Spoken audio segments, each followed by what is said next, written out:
late 1930s, the United States Army Air Force adopted a policy of having at least 2 aircraft for each of the perceived needs. Within this belts and braces approach, one of the medium bombers developed was the North American B-25. To describe this aircraft as a success is to understate the matter.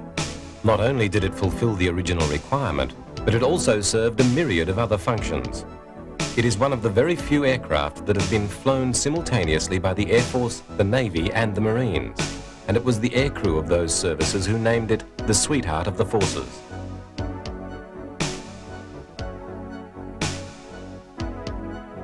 Perhaps minor among its other distinctions is the fact that it was the only American aircraft of World War II to be named after an individual. For the B-25's official name, given to it after production had started, was the Mitchell.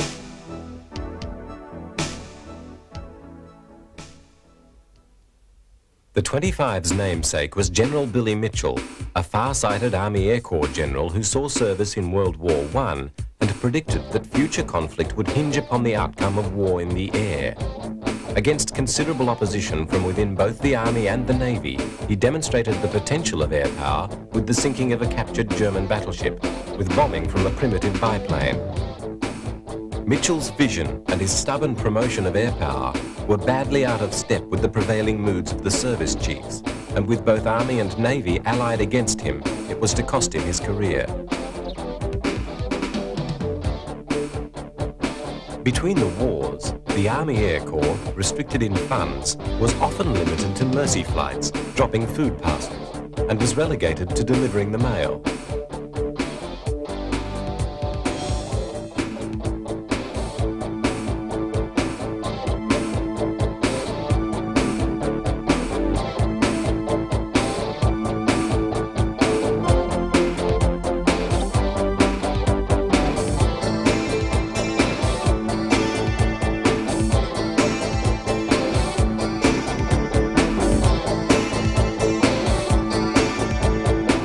By the mid-30s, air power was being more fully appreciated by other powers as an effective means to an end. Italy had used bombers with devastating effect over Spain, and by 1935, Mussolini's tools were being used against Ethiopia with overwhelming results. Against the primitive resources of Ethiopia, the impact of the Italian planes was crushing, and despite Haile Selassie's pleas to the League of Nations, nothing was done by the other powers. By 1936, the emperor had been forced into exile, leaving his country to its fate and the League to its demise.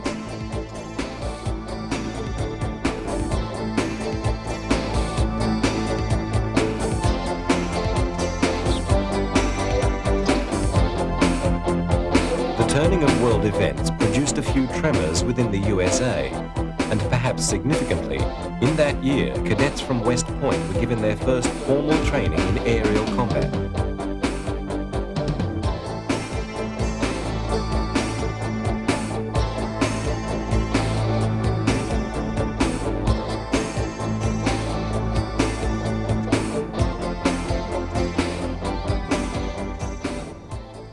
(1936) was also the year in which North American Aviation committed their company to aircraft production with a new factory in Los Angeles.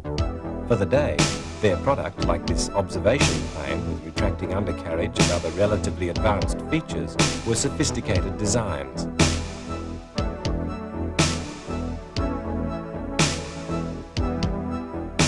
Greater success followed in the shape of their series of single-engine basic trainers, which were used in a variety of roles by various countries' armed services. This brilliant and versatile aircraft was to earn a reputation as being not only a well-designed plane, but also a very well-built plane. The quality of the organization of the manufacture was in itself impressive. The company first struck failure with its design for a twin-engined long-range bomber. Originally, 5 XB-21s had been ordered by the Air Force, but only one example was ever produced. For while the 21 featured advanced technology such as automated gun turrets, there were shortcomings in the behavior of the plane itself. However, it did give North American an excellent opportunity to explore the real needs of bomber design, as well as allowing them the chance to demonstrate to the military decision makers that they were active in the field. and beginning to come to terms with the relatively novel form of aerial warfare and the supporting philosophies, such as the concept of the independent defense of bombers by arming them with multiple rapid-fire machine guns.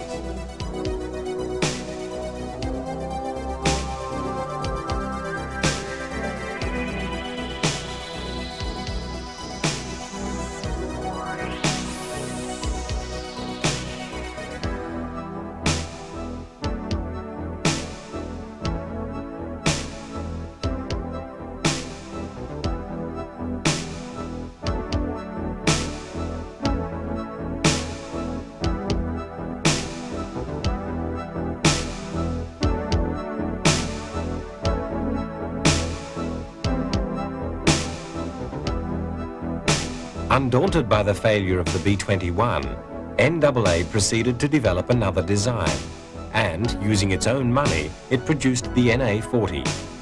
This model took the sophistication further, including tricycle undercarriage, enabling landing at high speed. This is a model of the NA-40 in wind tunnel testing. The model's twin fins were adopted as a means of gaining greater directional stability. All in all, the design was considered vastly superior to its predecessor, but still more improvements were envisaged.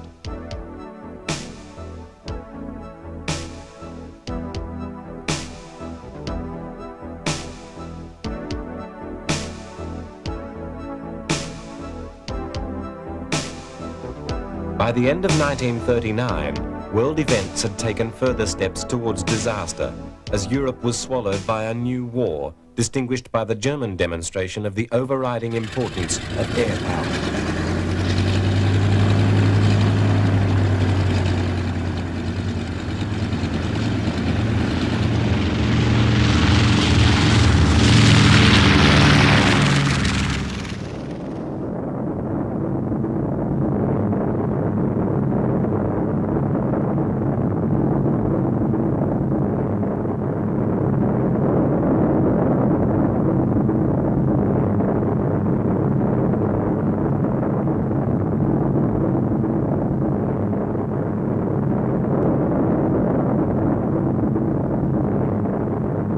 Across the Atlantic, worried planners were reflecting on Mitchell's prophecies, and among other designs pushed into emergency development was the NA-40, with provisos that the wing be lowered and the fuselage be widened.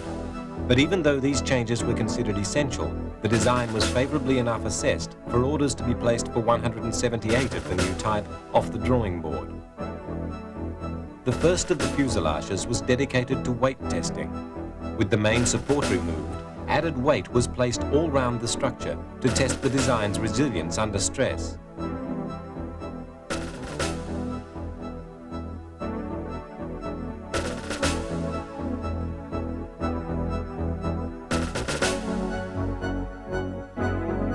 Thousands of pounds of lead ingots were fixed around, hung from, and placed within the aluminium frame, in attempting to identify any weakness that may endanger the aircraft under combat stress. The widened body would carry heavier loads than were originally intended, and these pressures may be too much for the design.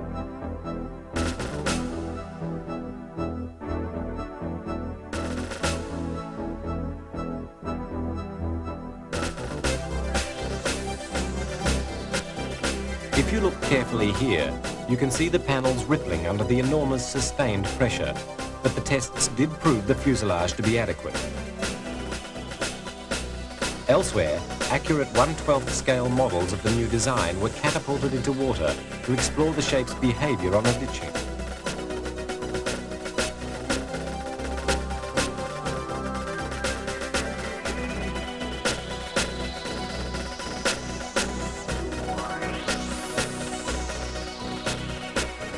Back at the factory, different skills were being employed. Here, pattern makers prepare a mold for the top of the engine nacelle. You can see the scoop which will force air into the carburetor of the powerful radial engines which will propel the new North American design, now known as the B-25. Molten metal is poured as production of parts for the bomber commences in earnest.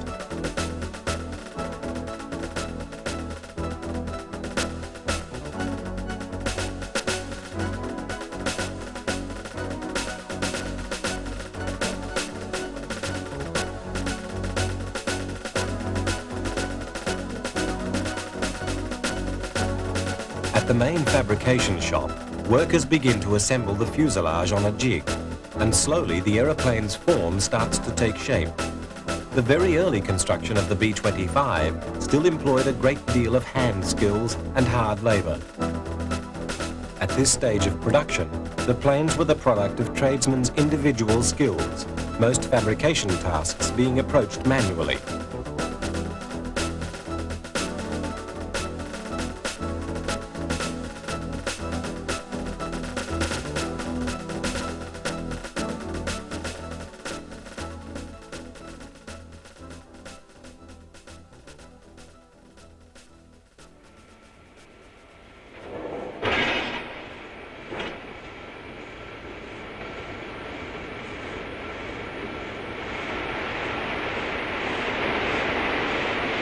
Skilled hands and steady eyes combined with pride of trade in a hive of activity surrounding the emergence of the new medium bomber, now officially dedicated and given its name. North American's B-25 was to be known as the Mitchell.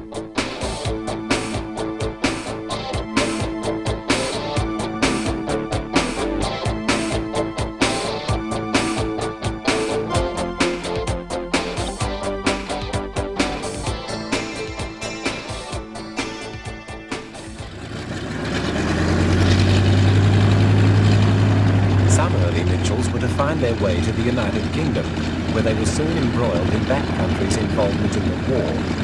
But the majority were ordered for the local market, destined for Army Air Force service. Though, clearly, by this stage the service chiefs would have been fairly certain that these too would be engaged in the conflict before very long.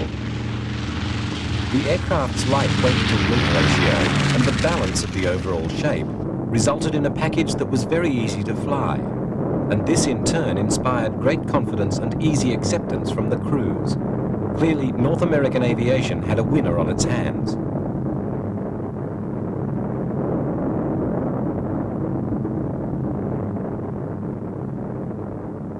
Early analysis from the British forces in Europe suggested that the Mitchells were far too lightly armed, and, probably drawing on the B-21 developments, the manufacturers installed new turrets, including one in the lower fuselage which operated via a periscope.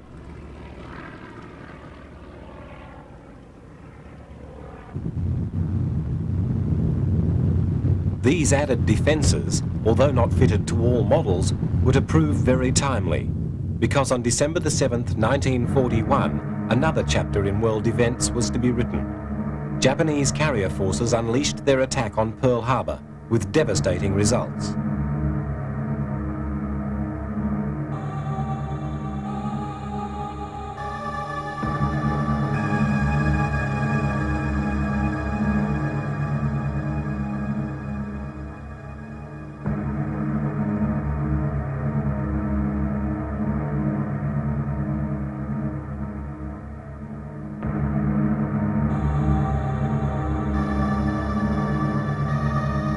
With the US now in the war, less than 6 months was to pass before it had its own carrier-borne bomber force trained and poised to attack the Japanese capital. The US retaliation could only be achieved by multi-engined aircraft working from a carrier deck. Although several designs were contemplated for the raid, only the versatile Mitchell offered the ability to take off from such a confined area and travel the distance required. A hand-picked team of volunteers had been trained to the point of perfection in short takeoff from land bases, and the forgiving nature of the B-25 was pushed to the limit. But by the time the planes and crews embarked on the carrier Hornet, there was confidence that the job could be successfully carried out.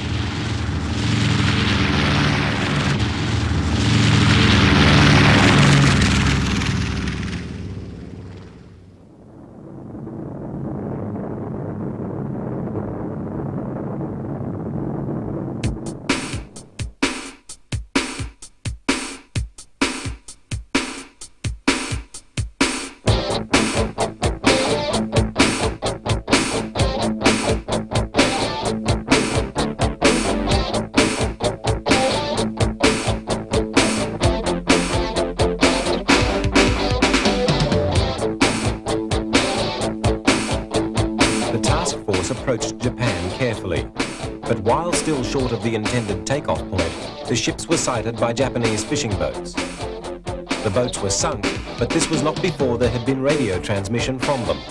Accordingly, with the risk of the loss of the carriers uppermost in their minds, the decision was made to launch the raid early.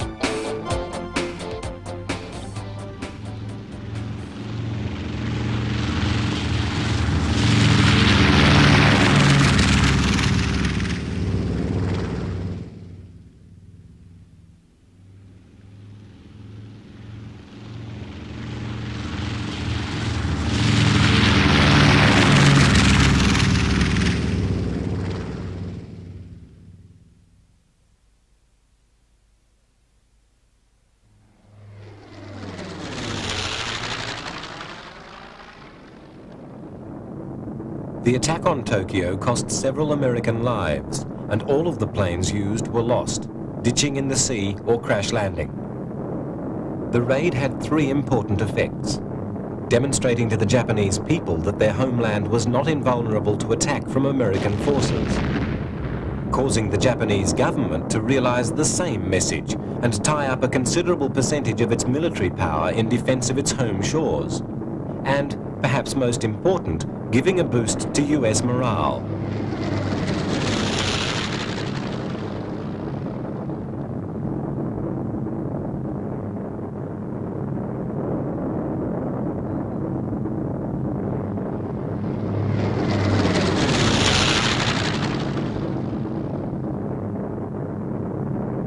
The raid displayed the enormous courage of the crews which participated, and Doolittle, the leader of the raid in every sense of the word, was, fittingly, given the Congressional Medal of Honor. Standing to his left is General Hap Arnold, who was Chief of Staff for the Air Force. This is General Arnold again, seen on a visit to the North American Aviation Plant at Los Angeles, looking over the factory and undoubtedly discussing the delivery of more B-25s and the modifications to the plane that were being constantly evaluated. Arnold had his own B-25, which displayed a badge on its side identifying his rank and position. It was maintained as a transport to carry the general and his staff to various parts of the country at high speed. By now, the production of the B-25 was a matter of maximum priority because it and the other aircraft in the US inventory held the key to speedy victory. Like many coastal aircraft plants, the North American factory at Inglewood was considered a prime target for enemy assault. With the prospect of attack, elaborate camouflage was employed to hide the production lines. In the hot Californian sun, the shade of the netting was a welcome side effect. To increase production, the LA factory extended still further, even though by this time a whole new factory had been constructed in Kansas City, dedicated to B-25 manufacture. The Los Angeles effort even included commandeering the Hollywood Park racecourse. During the war years, the recreation of horse racing was suspended, and the idle grounds of the course were used to store components for the B-25's construction, while other areas were taken over with administration offices and sub-assembly workshops. Inglewood remained North American Aviation's main plant and became rapidly more automated as mass production techniques took over from the initial small-scale production. With a large percentage of the male population directly engaged in the armed forces, US industry employed large numbers of women workers for the first time, making the weapons of war. The demands of the military grew, the war effort gained momentum, and the daily output of the Mitchell swelled in parallel.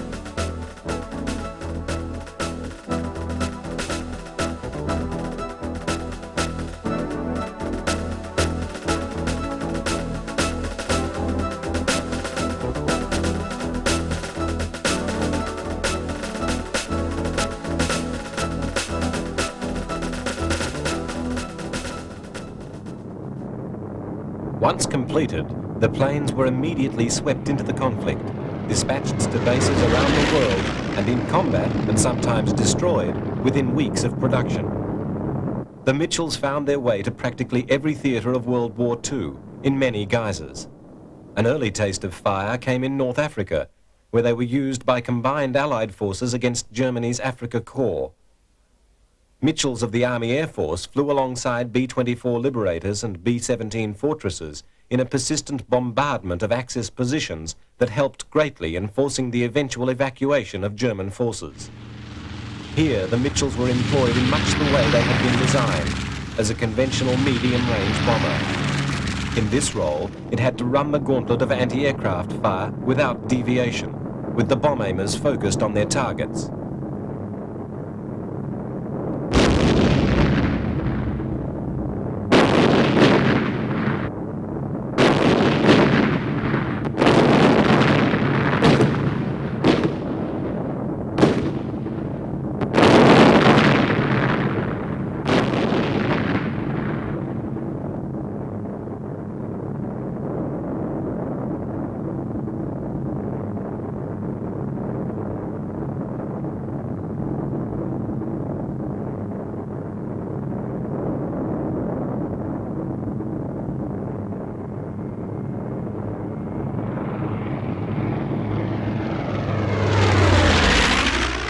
The bombers' support of the 1942 Operation Torch landings in French North Africa played a major role in that action and in the campaign that followed.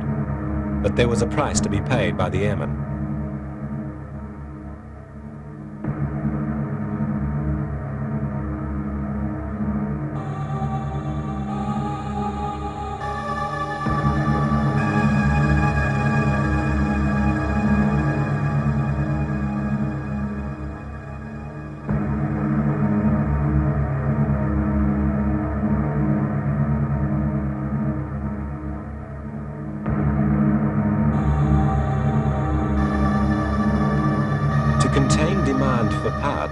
And to compensate for shortages, as planes became unflyable, they were passed for the attention of the specialist cannibals who would dismantle the entire structure in search of reusable bits. Often, otherwise useless planes would be grafted together. The resulting aircraft were a testament to the creative ingenuity of the engineers on the bases. Similar ingenuity was displayed on the other side of the world, where groups operating from a base in northern Australia made an unauthorized field modification to standard B-25s. They gave them a more substantial forward firepower by placing added machine guns in the wings, just outside of the propeller arc. These men, with their frontline experience, had perceived another role for the Mitchell, ignoring its supposed specialization as a conventional bomber and using it as a low-level ground attack weapon. News of the success of these early flight modifications quickly got back to engineers at Inglewood, and although in horror at the danger of damage to the wings they banned continuance of the practice, they promptly started to investigate the idea themselves back at the factory. At first, experiments were made with 2 additional 50 caliber machine guns located on the outside of the fuselage beside the pilot. The plane immediately gained in firepower, but the impact of the guns and the weight of the installation, so close to the cockpit, caused concern. If you look carefully, you can see the effect of the firing on the thin aluminium surface, inches from the pilot's seat.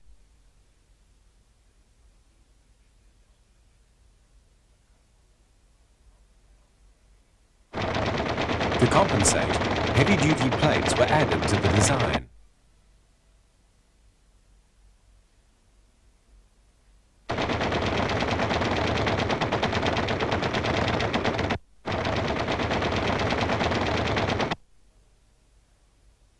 An additional 4 50 caliber machine guns were mounted in the nose, providing the Mitchell with more forward firepower than many fighters.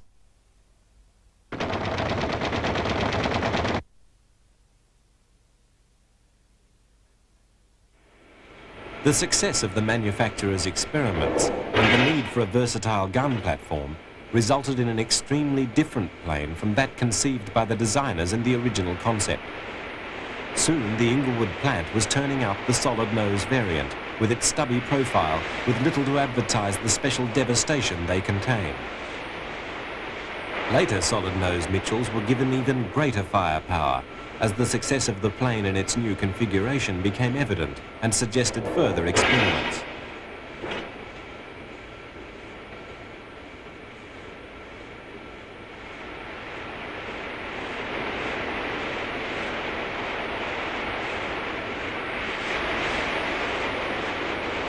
The modification procedure itself became refined and streamlined. Here, 2 gun cells are fitted with 50 calibers in a process that is simple and efficient. This carried over into the installations on the planes, making them easy to maintain in the field in the often primitive conditions of forward bases.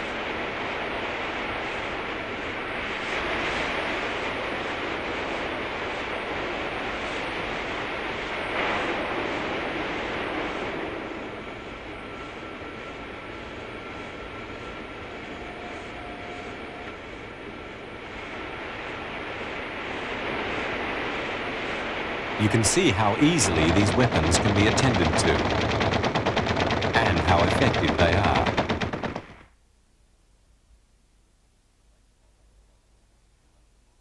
The later models had the dorsal turret moved forward, where, if needed, its 250s could be added to the plane's awesome barrage.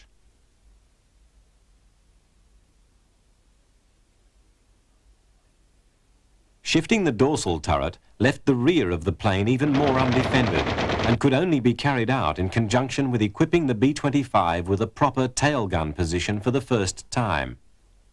Here, twin 50s are installed, giving the Mitchell the same rear protection as the Boeing Flying Fortress.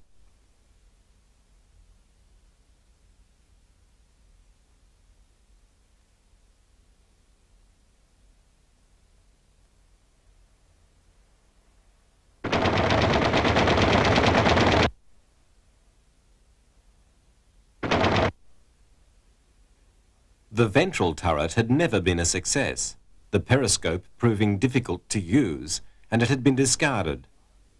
Side protection was afforded by single 50s. Standard solid-nose 25s were, therefore, deploying the protection of 14 machine guns, and some planes were to carry even more. Many Mitchells had an additional forward-firing weapon that was truly extraordinary, a single fixed cannon firing a 75mm projectile. This awesome weapon, basically a naval cannon, was for many years the largest gun ever fitted to a US plane. It was mounted directly below the pilot's seat with a highly effective damper to absorb the recoil of the gun.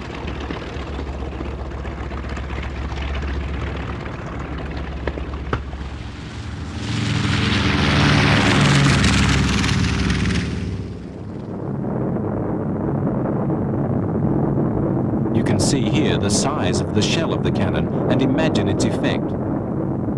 The radio operator was given the task of reloading the cannon, one at a time, with the 14 rounds that were carried.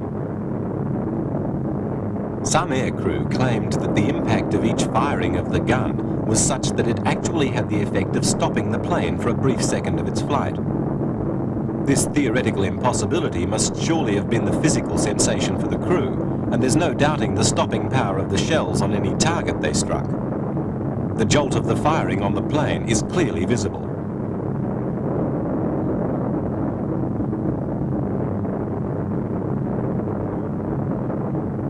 With these modifications, the Mitchells of all 3 services were able to use firepower against naval targets that was unprecedented in its ferocity and its effectiveness.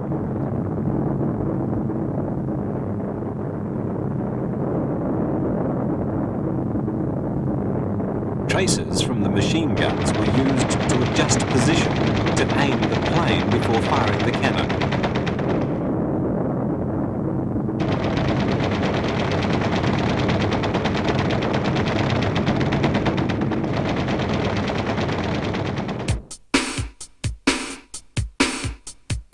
So successful were solid-nose Mitchells that the manufacturer's options continued in development. here with a kit that employed 8 .50 calibers in a completely self-contained package.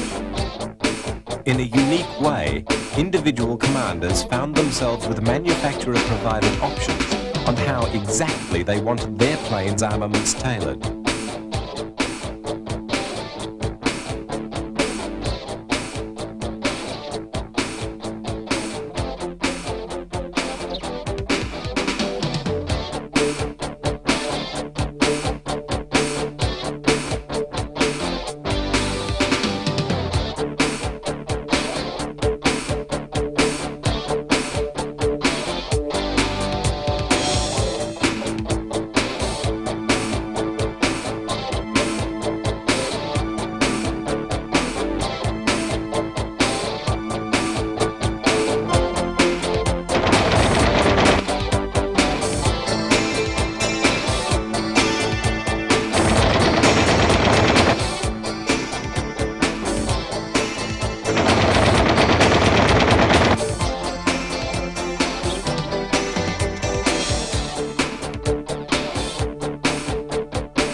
The South Pacific was one theatre where the added forward firepower was very much employed.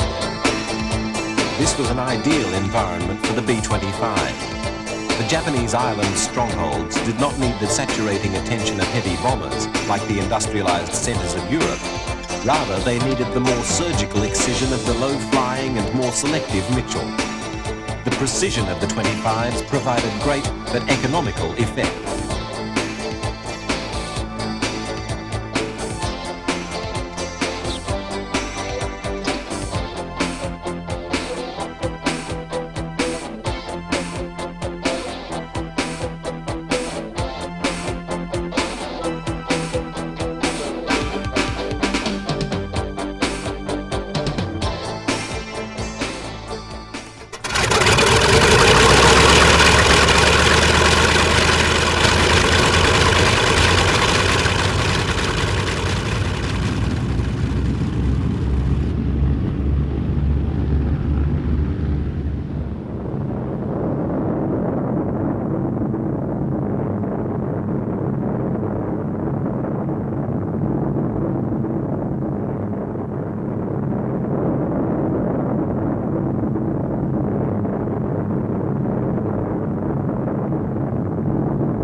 Mitchell crews, flying all versions, worked the Pacific Islands, either on planned strikes or simply patrolling looking for targets of opportunity.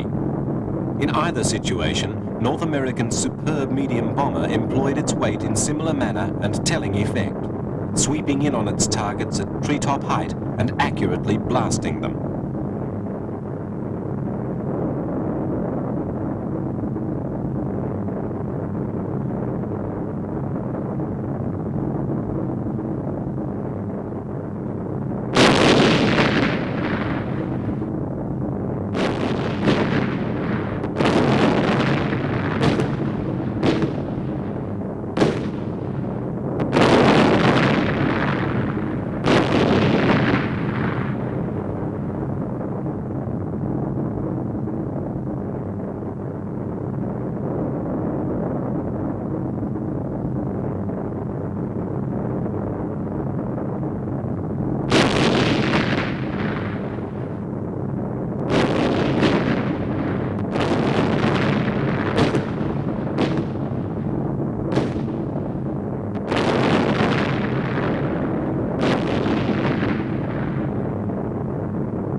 B-25's employment on maritime patrol in a search and destroy role against shipping was an enormous success.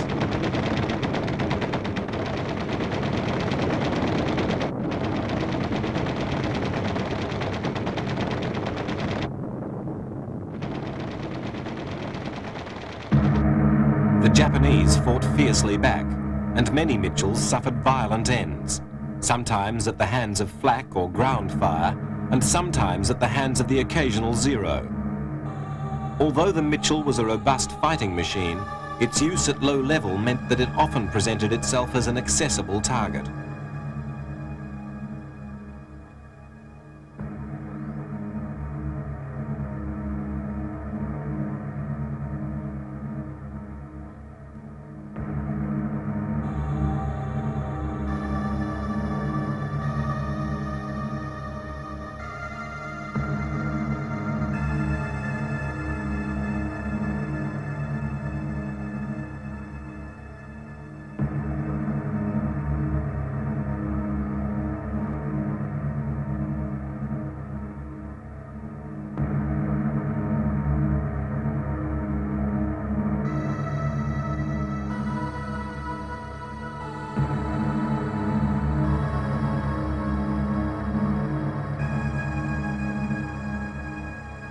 Information coming back to North American on the losses among the Mitchells caused the company to make the Mark even more resilient. These aircraft, coming off the production line, have armoured plate under the windscreen, and the area painted yellow is all heavy armour.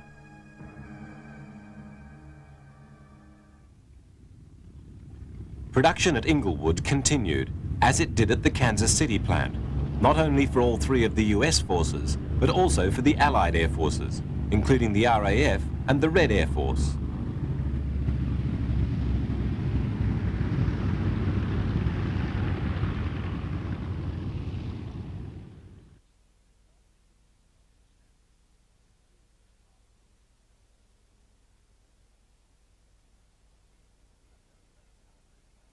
Here, a very late model Navy variant and its near-identical Air Force counterpart stand side by side in the final stages of production.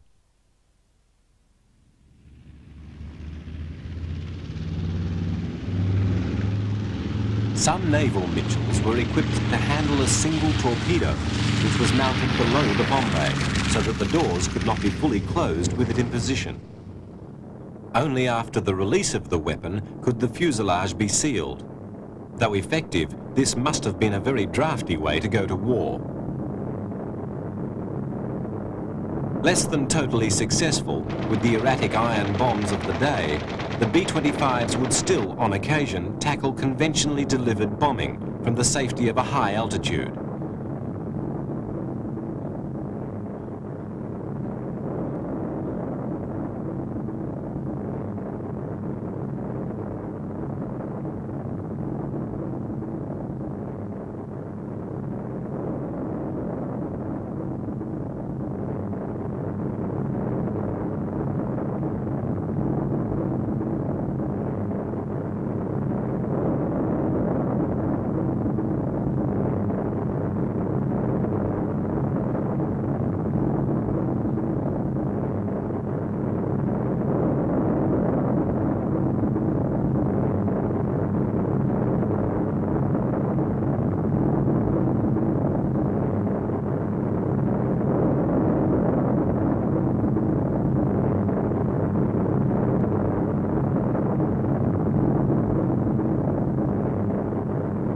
Mirroring the importance of the destruction of Japanese shipping was the successful provision of Allied merchant naval activity, vital in the flow of supplies to the battlefields.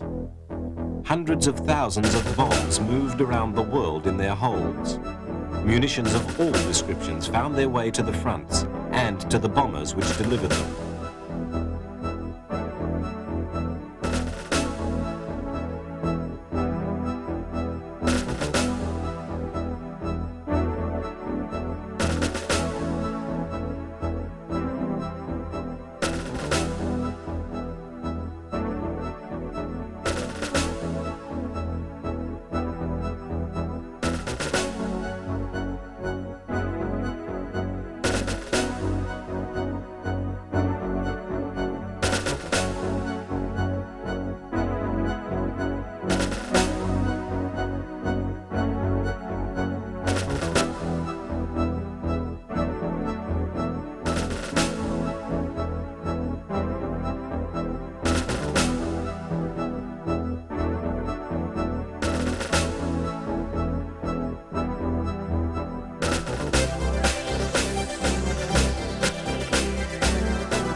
specialist ordnance is loaded into a squadron of B-25s prior to takeoff for attacks against the Japanese base at Rabaul.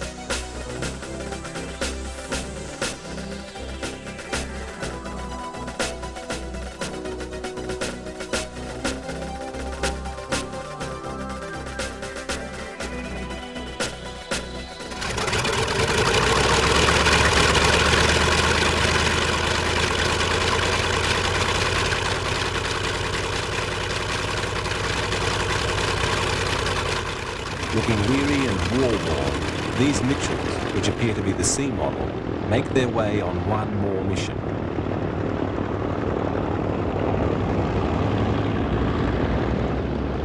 The distinctive paintwork of many US squadrons was more to promote group morale rather than intimidate the enemy.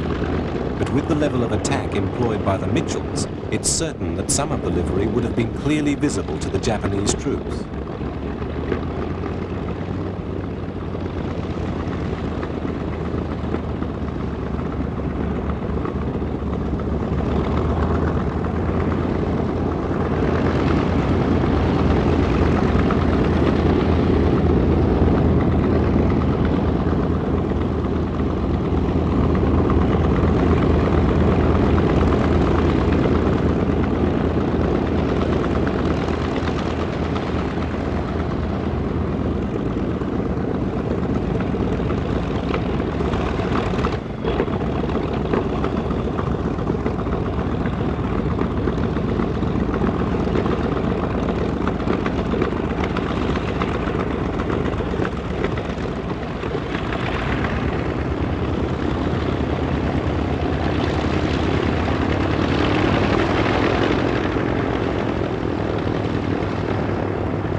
The Mitchell was not as big and fast as its counterpart, the B-26, but there was no argument that it was more liked by its crews.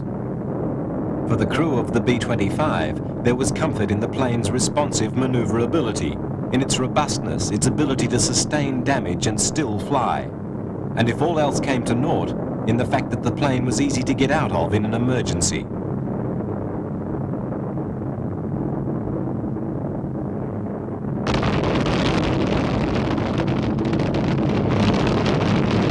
This attack is to be carried out with parachute bombs, which, with their slowed descent, give the low-flying Mitchell time to escape their impact.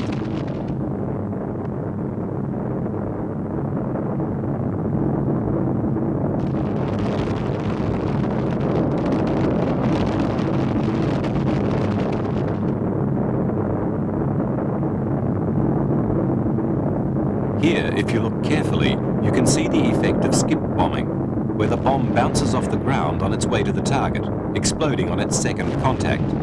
Again, this gives the bomber time to escape the blast.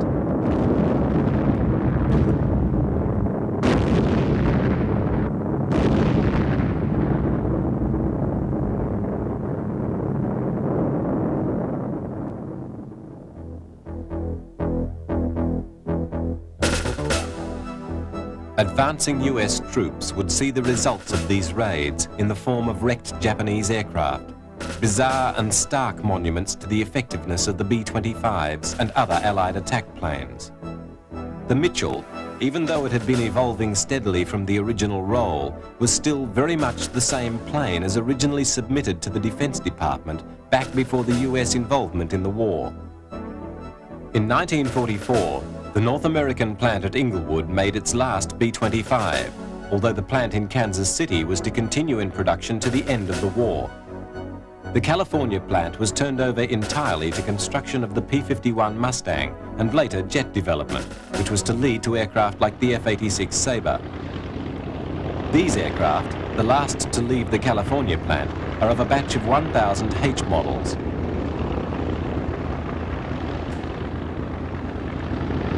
As they make their way down the runway, the last plane to leave is the last one manufactured at the factory.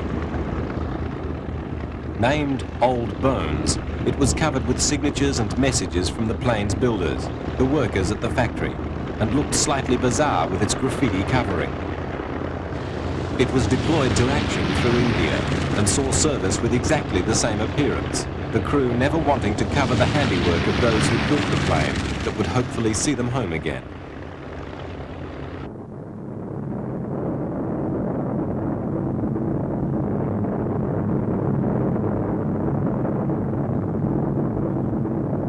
Many B-25s survived the war and returned to the US.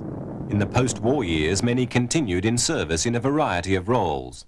In the majority of cases, the plane's immense firepower was removed, but the planes remained useful, serving as trainers, transports, and communications vehicles.